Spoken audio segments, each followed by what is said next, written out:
a presentation on the art of Dante's Inferno.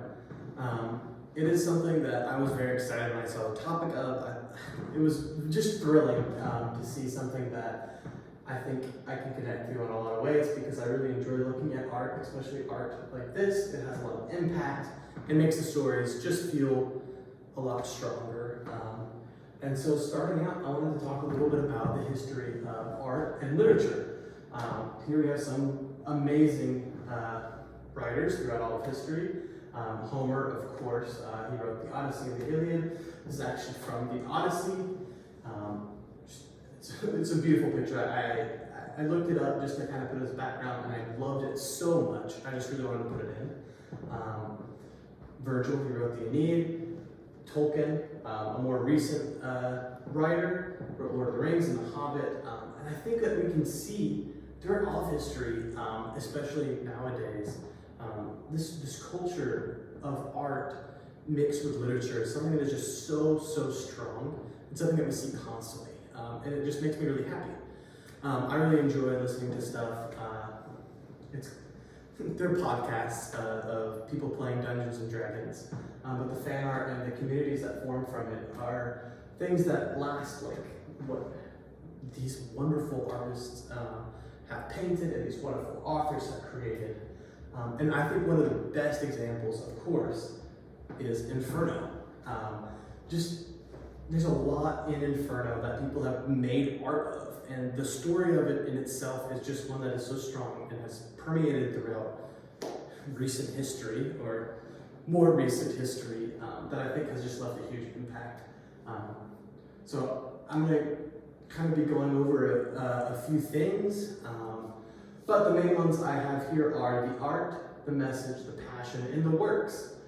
Because I think there's just some amazing things that we can really see, especially from Inferno.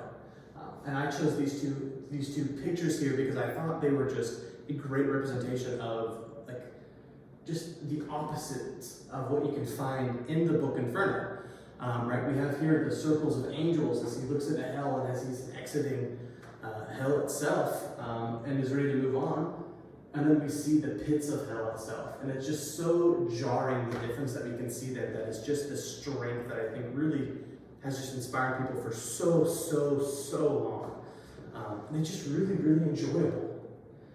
So, one of the best things that I really liked about the art in Dante's Inferno was the teaching stuff it has. Like here, we have the different layers of hell.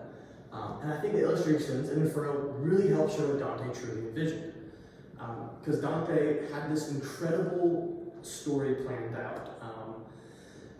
And I think he does a great and wonderful job of explaining it through literature. But I think the art is something that really has helped bring his works to the next level, since it's something that can be difficult for a lot of people to envision. I have a great imagination, so I loved reading it and seeing all the symbolism, all these horrors described. It was a really interesting thing, and I thought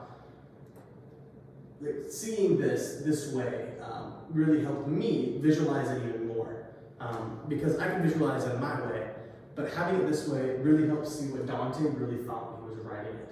And there's a lot of other examples of that, and some of the worst and best ones are the detailed horrors. We can see these just gruesome imagery that he has painted for us. Them crossing the river Styx, and people rotting away and dying and just being burned in this boiling water.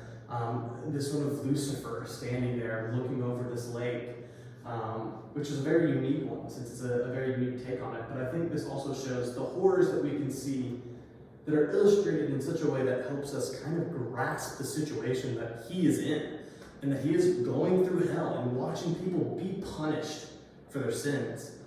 And it's cool, we can see as he advances, the pity that he has originally later turn away from that pity and more into a stone-hearted person realizing that they are getting what they deserve, since God wouldn't give it to people that didn't deserve it.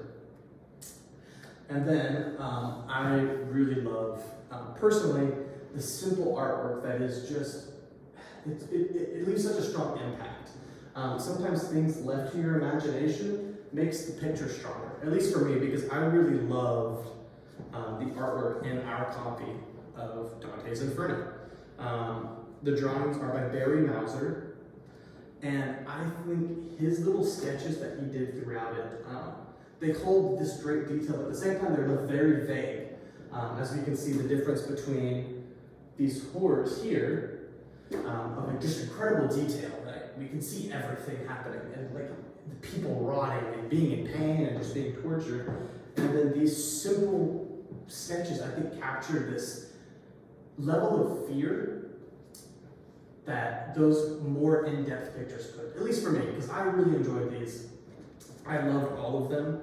I just think it really, really captured the essence of what Inferno is, because it's so precise with everything, but at this, I think this just leaves that fear of God in you, that this is a horror that you're going to experience if you go to Inferno.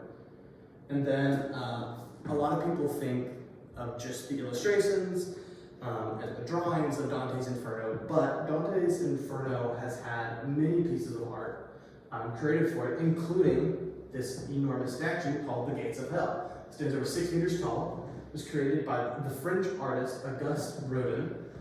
It was created in 1880, which was a while ago, and he spent 37 years working on it. It was supposed to only take him 5, but he just worked on it and worked on it and worked on it until he died. In fact, he hadn't even really gotten to the point where he was ready to release it because he was still working on it. He died after 37 years of working on this just beautiful, beautiful gateway that depicts the horrors of hell.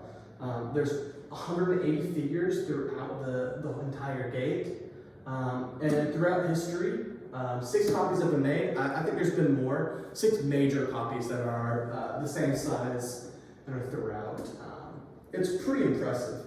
And of course, my favorite part, as you can see here, is the most famous statue, not the most, one of the most famous statues ever. It is one of the most recognizable for sure, and that is the Thinker. The Thinker himself was also obviously created by Augustus Rodin, since he created the Gates of Hell. It was originally put in as a part of the Gates of Hell and was taken out to be the Thinker himself. Obviously, it's very recognizable. I think even little children would recognize the Thinker. It's referenced in so many things. I remember seeing TV shows as a kid and it was referenced in. And I didn't know this until I actually took this class and was looking more into this. This is Dante. The Thinker is Dante himself, which is just such a, it makes so much sense. After reading his books and his works, he patted himself on the back when he wrote himself as being accepted by all the great authors, and obviously he deserved it. He knew what he was talking about. He really was one of the greats and still is to this day. Which leads me probably to my favorite part, which is Dante's Inferno. 708 years later, it's still having a huge impact. And it hasn't been made into new forms of art, including its own video game, which I didn't know about until I was researching this, and a lot of art for video games came up instead of from the books. It's very, very just empowering to see how much of an impact it has had throughout all of history. I really love the illustrations, and these were just some of the ones I thought were really interesting. I really hope you enjoyed this presentation. Here's my works cited. I did find a few sources. I really enjoyed researching this topic. I just want to say, I think this has a huge impact and has for hundreds of years and will continue to. Thank you.